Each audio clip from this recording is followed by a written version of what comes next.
Hello everyone, welcome to this updated tutorial for this crochet bag. This bag is worked in single crochets, double crochets, and you don't even need a scissor until the very end. If you want to learn how to make this easy bag, keep on watching. For this tutorial, I'll be using a cone of Lily Sugar and Cream yarn, a 5.5mm crochet hook, and around 12 stitch markers. If you don't have stitch markers, you can always just mark your stitches with literally anything, like a bobby pin or even pieces of yarn. Anyways, to start off, you're going to make a slip knot and chain 34.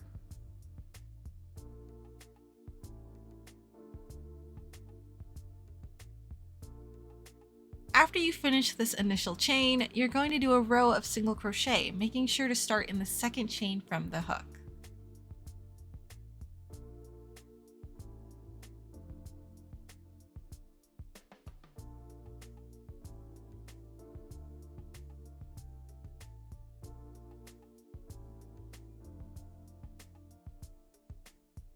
Here I am finishing my row of single crochet. Once you get to that last chain, you're going to do 3 single crochets into it instead of 1.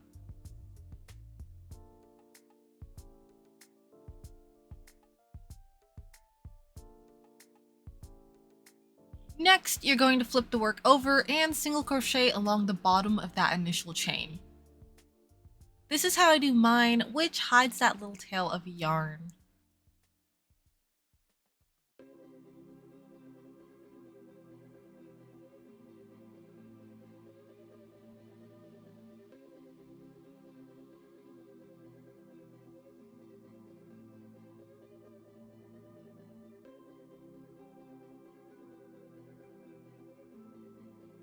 Once you get to the end of the chain, you're going to do the same thing as earlier. You're going to do 3 single crochets into that last stitch instead of 1.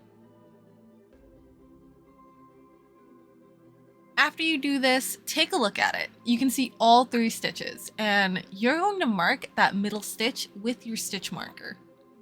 This middle stitch is going to be where a new row starts. Now, you're going to continue single crocheting all the way around until you reach the halfway point, aka the end opposite of the stitch marker. So here I am reaching my halfway point. You can see where I had did the 3 single crochets into the 1 stitch. So you're going to do 3 single crochets again, but only into that middle stitch. When you're done, you can continue single crocheting as usual until you hit the stitch marker. This will mark the end of your first row.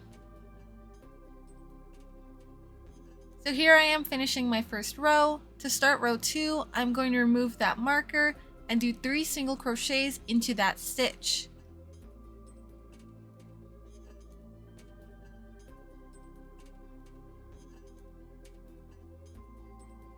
Then I'm going to put the marker back on into that middle stitch. Now you're just going to repeat the last few steps to finish off row 2. So you're going to single crochet until you reach the halfway point, do 3 single crochets into the middle stitch, then continue single crocheting as usual to the stitch marker. That will be the end of the row. For my bag, I did 7 total rows. Of course, you can do more or less. The rows affect how wide your bag will be. Once you're happy with the wideness, you're going to start a double crochet row. So just like before, to start a row, you'll crochet into the marked stitch. But this time, you will not do 3 stitches into it, only 1. So here I am starting my first row of double crochet. You're going to double crochet 1 time into every stitch, even the halfway point. You're going to do this for about 3 rounds. This is what the bag looks like after 3 rows of double crochet. You can see that instead of increasing the width, it's increasing the height now. At this point, we're going to switch to single crochet rows. So instead of double crocheting into your marked stitch, you're going to do a single crochet and just continue single crocheting all the way around for 3 rows.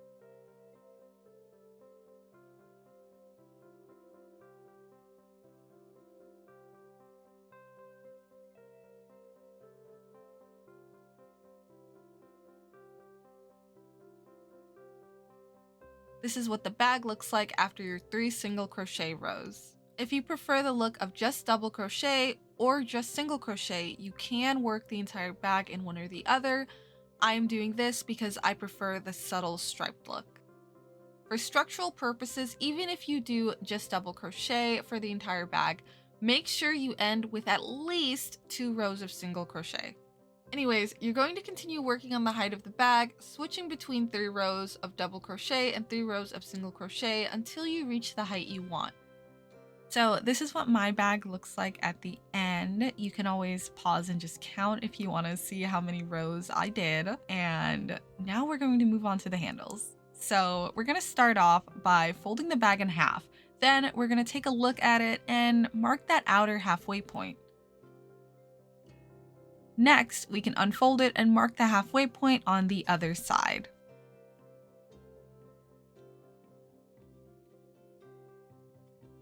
Next, we're going to mark out where the handles will be. We're going to count about 8 to 10 stitches from that center point and mark it. Then we're going to count 6 stitches from that marker and mark it. Those 7 stitches will be how wide we will make our handle. I don't recommend making the strap less than 5 stitches if you want to go thinner or thicker than 7. Anyways, now that we've marked out one handle, we're going to repeat those steps on the other side of that middle marker.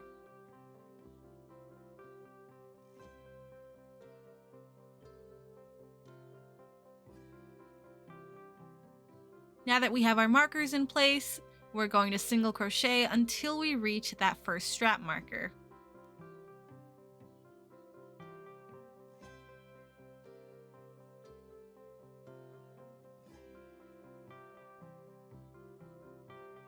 So here I am reaching my first marker. I'm going to crochet through it until I reach the second marker, making sure I move the markers up so I don't get confused for my second row.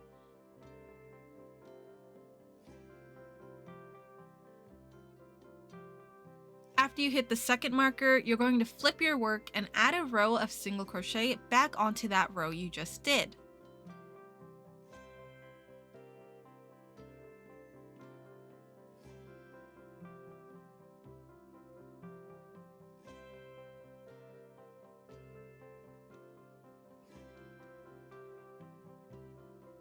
You're going to do this for around 81 more rows, or however long or short you want your handle to be.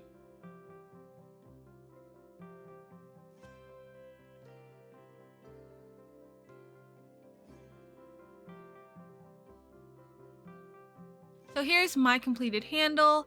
Now we're going to attach this side to the bag.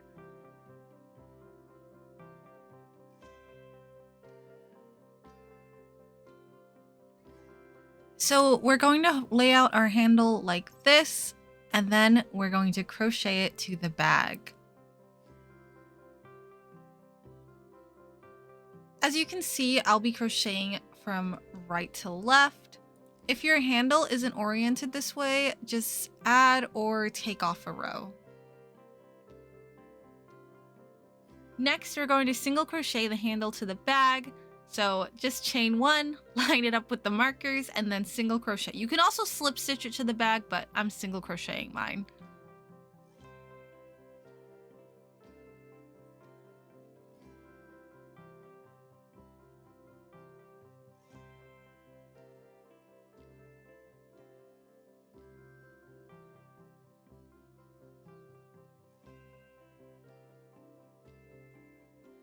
Now we have to do the same thing on the other side.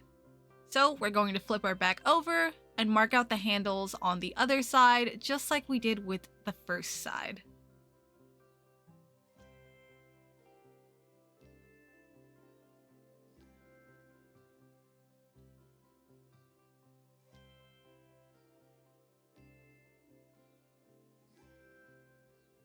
After marking, you're going to single crochet from this attached handle all the way until that first stitch marker.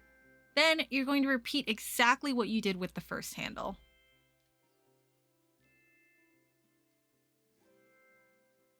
So here's my finished handle. We're going to do the same thing we did with the first handle to attach it to the bag.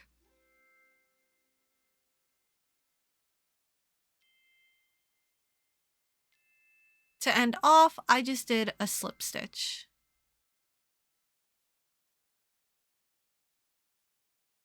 Now we're going to turn our bag inside out to hide those ugly seams, and now you have your own crochet bag. If you like this tutorial, please like and subscribe, and let me know in the comments if you'll be making this bag for yourself or even as a gift for someone close to you.